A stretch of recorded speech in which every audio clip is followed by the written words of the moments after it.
అయినా కూడా మళ్ళీ అందులో మళ్ళీ హిట్ సినిమాలు పడాలి. అలా ట్రావెల్. ఇప్పుడు అదే చెప్తున్నా, ఇప్పుడు 10 సినిమాలు మీరు చేశారనుకో, ఇప్పుడు 10లో మళ్ళీ 10 మీరు బెస్ట్ ఇస్తారు, బట్ అది క్లిక్ అవ్వాలి 10లో కొన్ని సినిమాలు. ఇప్పుడు నేను చేశాను, నాకు ఏదో కోర్టులో ఫాదర్ పడిపోయింది, నేను ఇంట్లో కూర్చుంటే పని అవ్వదండి.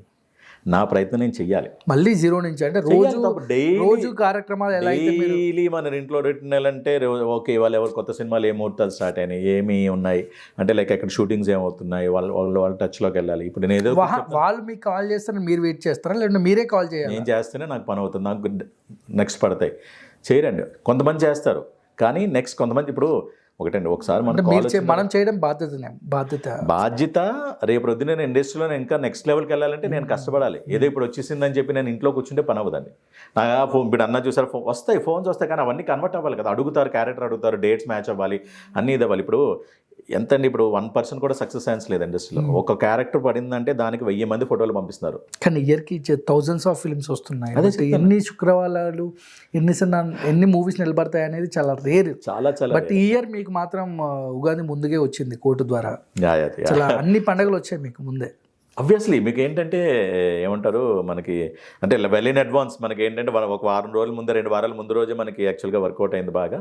అండ్ డెఫినెట్లీ ఏంటంటే నా వరకు చెప్తాను కదా, ఇప్పుడున్న 10 yearsలో 5 yearsకి భరత్ నేను పడింది ఒక కైండ్ ఆఫ్ క్యారెక్టర్ పడింది, నెక్స్ట్ ఇంకో 5 yearsకి ఇది పడింది, ఇది నెక్స్ట్ దీని ప్యారల్గా ఏంటంటే ఇలాంటి కైండ్ ఆఫ్ ఇమోషనలే. అంటే లక్కీలు ఏంటంటే నాకు ఇప్పుడు మీరు అన్నట్టు ఏంటంటే ప్రతి ఒక్కరు father, middle class, lower middle class fathers అన్నిటికీ ఒక ఆప్షన్ కింద చూసుకుంటారు. నాకు అలాగే కాల్స్ వస్తున్నాయి. బట్ సేమ్ అగైన్ మళ్ళీ అలాగే అదే ఫాదర్స్ అని ఒక ప్యాటర్న్ కంటిన్యూ అవ్వకుండా డిఫరెంట్ క్యారెక్టర్స్ వస్తే, అంటే ఓ రాజశేఖర్ అనే ఆర్టిస్టు మనం ఏది ఇచ్చినా ఆయన పెర్ఫామ్ చేయగలరు.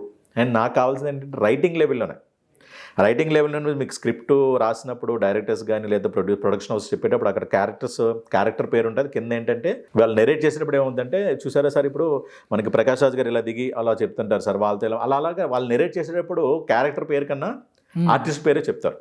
సో అలా ఎప్పుడైతే మనం రైటర్ పాయింట్ ఆఫ్ వ్యూలోనే వాళ్ళు కథ రాసినప్పుడు ఈ క్యారెక్టర్కి అయితే రాజశేఖర్ గారు చేయగలరు, న్యాయం చేయగలరు అని అనుకుంటే చాలు, అది మనకి ఏంటంటే మన కెరీర్కే మనం సక్సెస్ సాధించినట్టు.